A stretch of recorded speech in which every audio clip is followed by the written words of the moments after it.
Thanks for still being with us. Now, Uganda definitely knew it had it coming when it passed its controversial Anti-Homosexuality Act last year, a law which could impose life imprisonment or even the death penalty for same-sex conduct.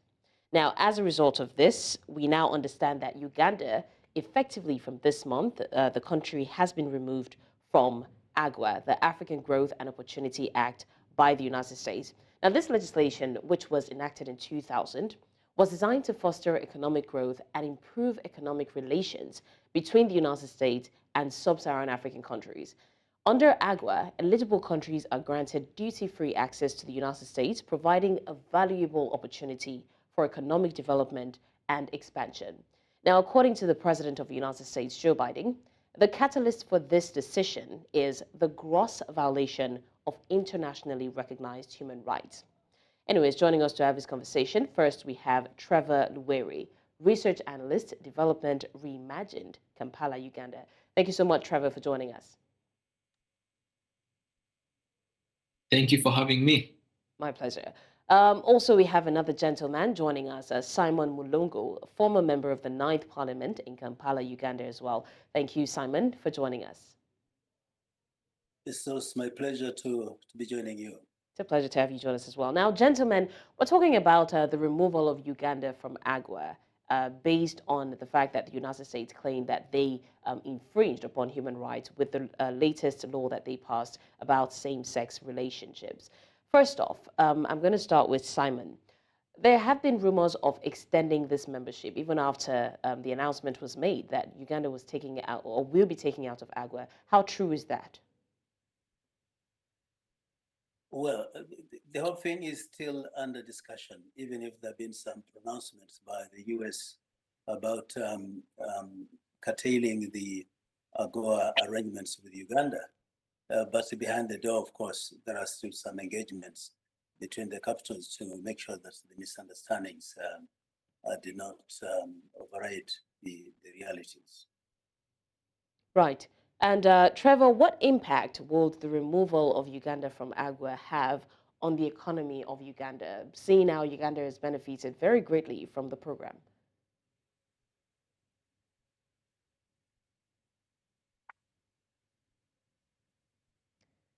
Trevor, are you there?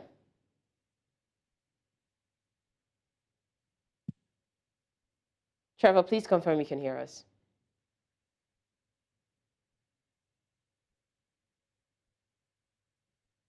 Trevor, can you hear me? Sorry, I think I missed the question. Can you hear me? Okay, I was saying that yes, now I can hear you. Yeah, okay. So I was asking, how does the removal of Uganda from AGOA affect the economy of Uganda, seeing how over the years, for like the 23 years that the program has existed, Uganda has benefited greatly from that program? Yeah, thank you for that question, and apologies for the lag. We seem to be having a connection challenge. But to respond to the question, I want to start off by stating that the principle of preferential market access, especially for developing countries, is long recognized as an important one for their development. And Uganda is no exception to that. However, when we dive into the numbers, they suggest that AGOA has in fact not been as significant in terms of the achievements, specifically for Uganda, as some may want to make it seem. And in fact, it's not a unique situation for Uganda. It is true for many other African countries that are beneficiaries of AGOA. You might be aware that Uganda in 2021 and 2022 exported under the AGOA framework less than $5 million, which accounts for approximately 10% of Uganda's exports to the United States and less than 1% of Uganda's total exports. And so from that perspective, the significance of Uganda being struck off AGOA pales because it does not count for much in terms of Uganda's trade with the United States, but also Uganda's trade with the rest. A uniquely Ugandan problem. In fact, out of the over 35 African countries that are beneficiaries of AGOA, nearly half of those countries have a less than 2% utilization rate of AGOA, which also goes to reflect the dwindling significance or the failure of AGOA to live up to its potential, its promise in principle, notwithstanding. And those trends are reflected further in US trade with Africa, even outside of AGOA. The United States trade with Africa as a continent has been dwindling, while Africa's trade with other trade partners has been on the rise, especially during the period under which AGOA has been in force since the year 2000. So from that perspective of trade volumes, AGOA, while it started off with a lot of promise, it hasn't lived up to expectations. And perhaps that this situation that Uganda finds itself in should prompt us to shed more light on how AGOA can be reimagined, how AGOA can be re-engineered to live up to its expectations that seem to be elusive up to this point. Right. Thank you for that, Trevor. Now, Simon, there are also debates that the removal of AGOA will serve as, or of Uganda from AGOA will serve as a lesson for countries to uphold human rights in their countries or amongst their people. But the question here is, shouldn't there be ethical considerations? Because some people would also say that just as there are different countries, there are also different beliefs and cultures. So some things that happen in certain countries or some things that are allowed in certain countries are not allowed in other countries, and that's how it has been, from time immemorial. So, I mean, this is where the argument comes in, that shouldn't there be ethical considerations that this country doesn't allow, as much liberty to for those practices as the United States would? Thank you so much for that. Thank you, my brother, my young brother, for the figures, the numbers that you've just shared with us. Now, you see, the issue is not about ethics. It is about imperialism and how the West wants to continue controlling the developing countries and taking the developing countries as if they're part and parcel of their backyard spheres of control. And so whatever they want happen back home, depending on the regime in the White House, it must happen the same way to those countries. And so they want to really extend it as if it's part of the US electoral area. And so they come up with this type of measures. If it was to do with ethics, then the whole host of other countries like the Middle East, Asia, and others, and other parts of Africa, even within the US, we have states that do not condone this. If it were the issues of ethics, then they wouldn't have really done that. But you can see this was not purely trade and business as such. This was to do with the imperial oversight and control of the interests in Africa. Because when you talk about business, business is blind of so many other things except exchange of goods and services for value. And that's what matters. It's the value, it's the profit that one earns that matters. So when you see people bring in other issues, then you know it was not purely a business affair. So I think, to me, this is not about ethics. If it were ethics, then they would have respected African ethics and values, because we're not Americans, we're not those Western countries. You recall that the issues of sexual revolution that started in the northern countries like Europe and the US in the 50s and 60s, and from 80s started growing into this kind of dimensions. Those countries were not the same like they are today. They had all these laws that were very stringent against sodomy, against all sorts of things, same-sex practices. But now they have gone through some metamorphoses and changed those laws because of the changes in the societies. But they don't care whether Africa has changed or has different value dimension like them at all. For them, what they want is to impose what is good to them, and therefore should be good to us, which can't be the case. Right. And I mean, okay, coming back to Trevor now, to what extent do you think that this would really affect the economy of Uganda? And now at this juncture, what can Uganda do to mitigate the effect that it's going to have on the economy? Right. Maybe just to pick off from where Mr. Mulongo left off. From that perspective, therefore, the Uganda's removal from AGOA is more symbolic than substantive, especially when also seen within the perspective of the numbers that I shared initially. That is, numerically, how much does AGOA account for in terms of Uganda's trade with the United States? So having said that, then to come to your question, Uganda will not be significantly affected by its removal from the United from AGOA. In fact, AGOA has always been a missed opportunity, and as I've pointed out, that hasn't been just for Uganda. It has also been a missed opportunity for many other African countries that are part of this arrangement.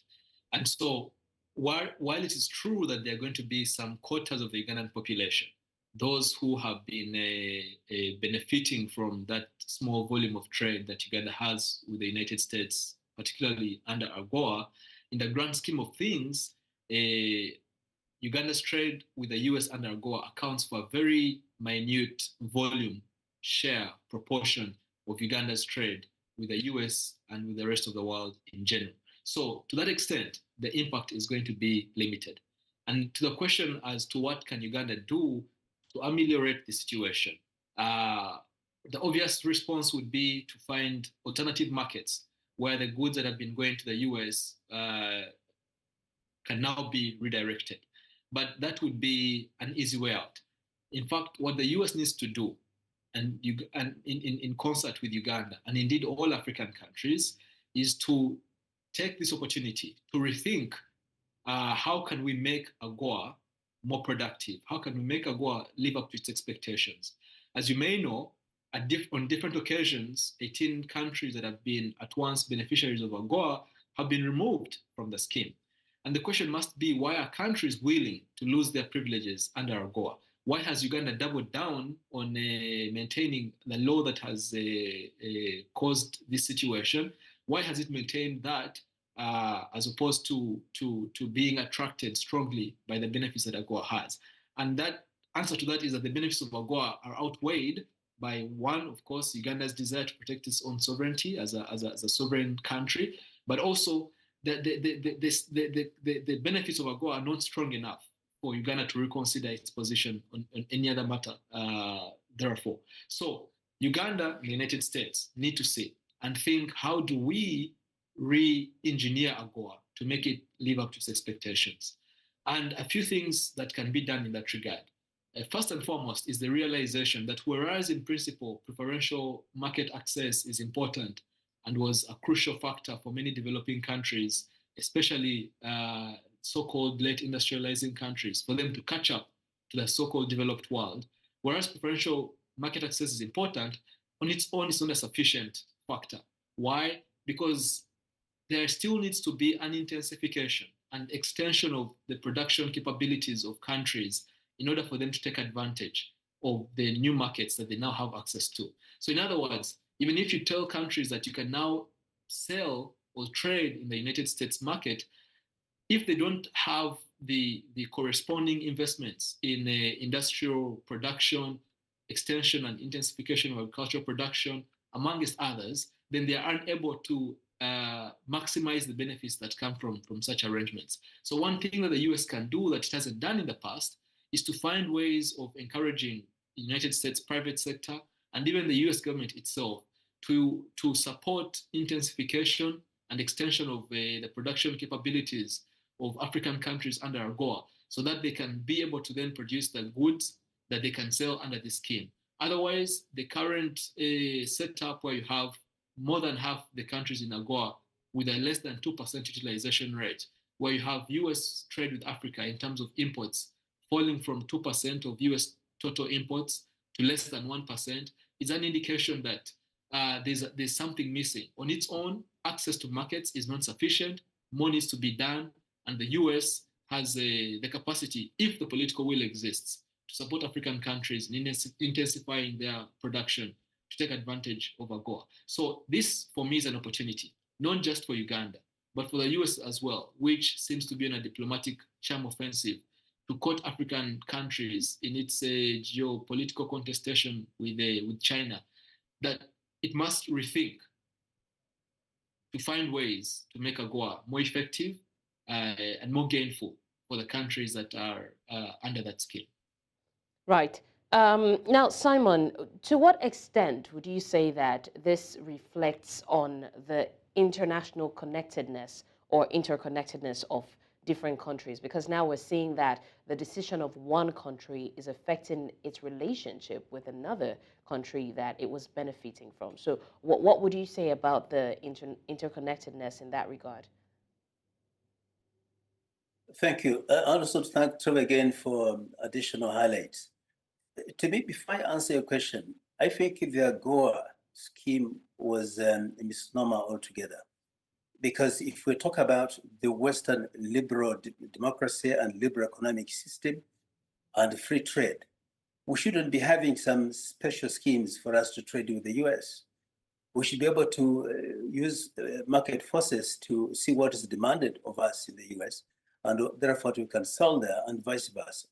But because of insistent protection from Europe and America, what they speak is not what they walk. And so actually, I think so that now the act of removing some countries from AGOA scheme, it demonstrates the mockery of the whole arrangement. Now, back to this. I mean, this is about geopolitics. It's about political economy, where you do that, and then Uganda definitely will find other suitors. And I mean, Uganda is one of the beautiful ladies on the village. And so if you talk about the village square, Uganda is one of those very beautiful girls and who have a lot of suitors. You do that, we look elsewhere. And that will have more serious consequences in the US than we do, because the US has more interest in Africa in terms of geopolitics than actually the other way around. So we have the Eastern League that is developing more interests in us, that includes China, Russia, and Eastern Europe and other countries. And so you do that, then we have to switch to other areas. So I think the only solution is what Trevor said, that we reconsider all this. In South Africa, there were serious discussions about reviewing AGOA and whether it should be extended or not. And some of the things are those that you've just mentioned. The terms and conditions must be adjusted. Using it as a political whip should be removed. And also to ensure that they open up entirely. It's not just about specific program or arrangements. They should open up the Western markets to African economic interests, so that squares it all out, so that we can allow the demand and supply forces to determine who buys from who and who sells to who. Okay. Now, we do understand, Trevor, that Uganda did express disappointment regarding this decision, but they must have seen it coming, didn't they? Yeah, they certainly did. So why the surprise? Why the shock? Because I mean, it's been a battle back and forth, if I can remember clearly. You know, when they mentioned that they were going to take that action, pass it into law, and then I remember vividly as well that the U.S. and some other international bodies condemned that decision, but Uganda went ahead. So why exactly are they shocked? Were they expecting a different decision from the U.S.? Well, I think the disappointment is not so much that they didn't or they expected it, but from the fact that in 2023, the United States still has the audacity to attempt to weaponize interdependence, if we may put it in those terms. Mr. Mulongo has talked about the weaponization of AGOA, what some elsewhere have referred to as AGOA being used more as a stick than as a carrot. If the intention with AGOA initially at inception was to promote trade between the US and Africa, political disagreements, such as that which triggered the US to take this action at this particular time, can be settled through other means, diplomatic channels, etc., etc. So the disappointment is not so much that the US would disagree with Uganda on this particular issue, as indeed they've disagreed on many other issues, but that the US would go ahead in 2023 to have the audacity to actually weaponize AGOA and restrict Uganda. So the disappointment comes from there, that is it right within the framework of international relations, multilateralism, bilateralism, interstate relations, that a political disagreement should be resolved economically. And where I think that the US made a strategic miscalculation is thinking or putting a greater premium on AGOA than it in fact has, which is the point that I was making initially.